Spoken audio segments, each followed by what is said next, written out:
nous avons ce régime semi-présidentiel qui se caractérise en France par cette arme discrétionnaire de la dissolution qui ne connaît aucun autre équivalent dans les démocraties libérales occidentales.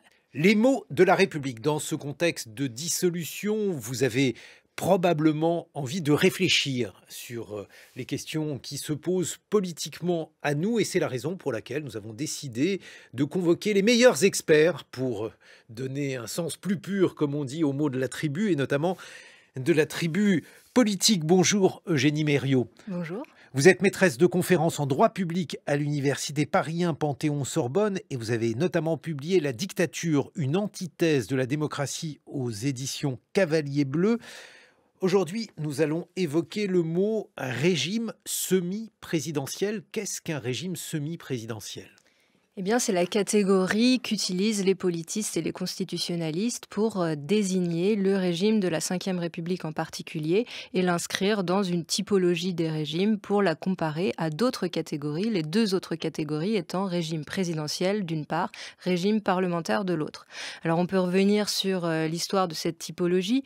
C'est au XIXe siècle, dans la seconde moitié du XIXe siècle, que, avec les écrits d'un Britannique, Walter Bagehot notamment, s'impose la question centrale du meilleur type de gouvernement entre le modèle américain et le modèle britannique. Et pour se référer à ces modèles, Bagehot utilise le terme de régime présidentiel, ce sont les États-Unis, et régime parlementaire, c'est le système britannique. Alors la grande différence, elle réside évidemment dans les pouvoirs du chef de l'État.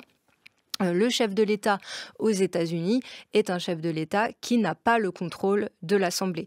Et il ne peut pas la dissoudre, il n'est pas élu par elle, il ne procède pas d'elle.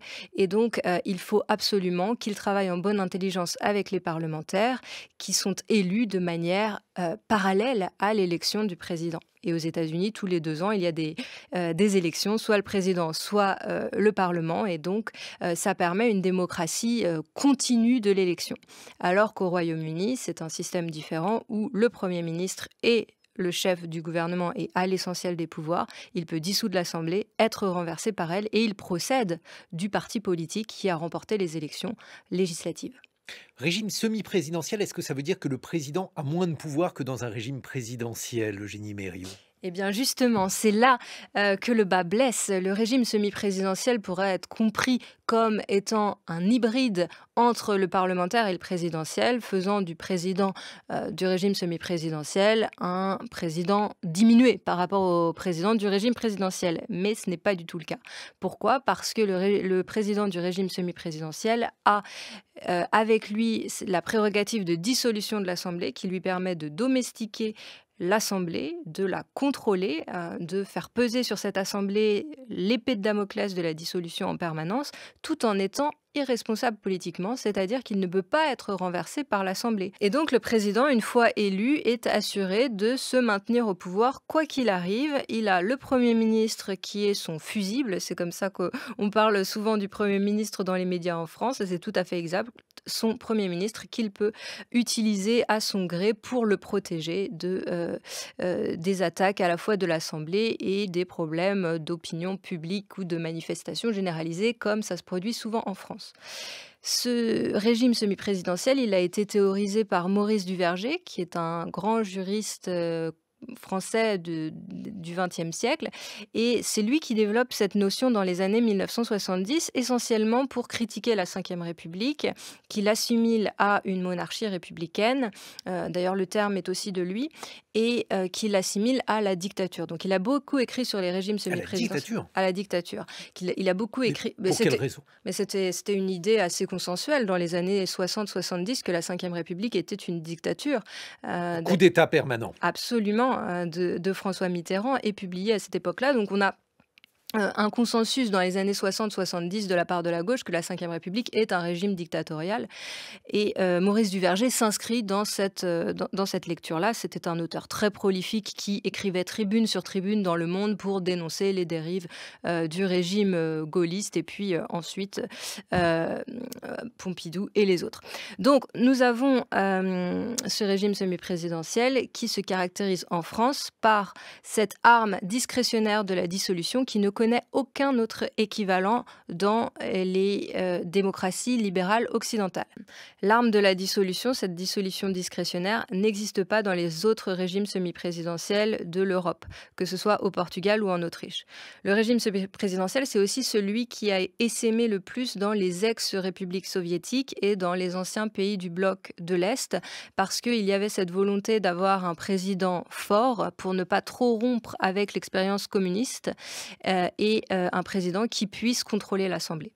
Et donc, par exemple, le pays qui a le régime le plus proche de la France, Mhm. c'est la Russie.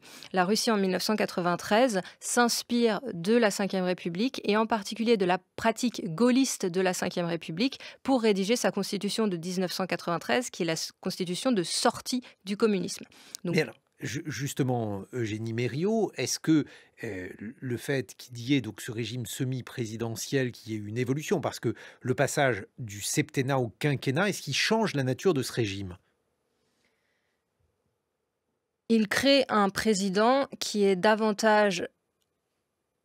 gouverne davantage que ce qui était le cas avec le septennat, qui était la fonction d'arbitre. Le septennat, ça nous vient de la Troisième République. C'était au départ institué pour attendre la restauration monarchique sous la Troisième République, restauration monarchique qui n'est jamais venue.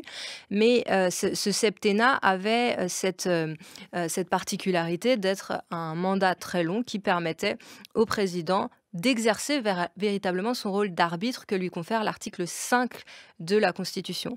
Alors qu'avec le quinquennat, puis l'alignement du calendrier électoral entre élections présidentielles et élections parlementaires ou législatives, on a un président qui est chef de la majorité parlementaire. Jusqu'ici, nous avons toujours eu des présidents ou des premiers ministres, le détail a évidemment son importance, qui avaient une majorité claire à l'Assemblée.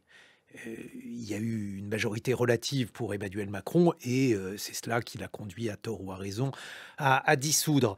Qu'adviendrait-il de ce régime s'il n'y avait pas de majorité absolue sur, j'allais dire, le long terme pour les 3 ans, par exemple, qui viennent? La Ve République a été pensée pour permettre à un gouvernement minoritaire de gouverner. C'est la raison pour laquelle nous avons ce que nous appelons le parlementarisme rationalisé, qui permet au gouvernement de largement dominer les travaux parlementaires, même en l'absence de majorité stable. Et c'est le sens aussi de l'article 49, alinéa 3, évidemment. C'est pour permettre à cette Ve République de continuer de fonctionner, même en l'absence de majorité stable. C'est le souvenir de la Quatrième République, avec des coalitions volatiles et très instables, qui a fait naître dans le cœur du général de Gaulle cette idée qu'il fallait absolument créer un régime permettant à un Premier ministre de gouverner, quel que soit l'état des forces en présence au Parlement. Merci beaucoup Eugénie Mériot. Je rappelle le titre de votre livre, La dictature, une antithèse de la démocratie, aux éditions du Cavalier Bleu.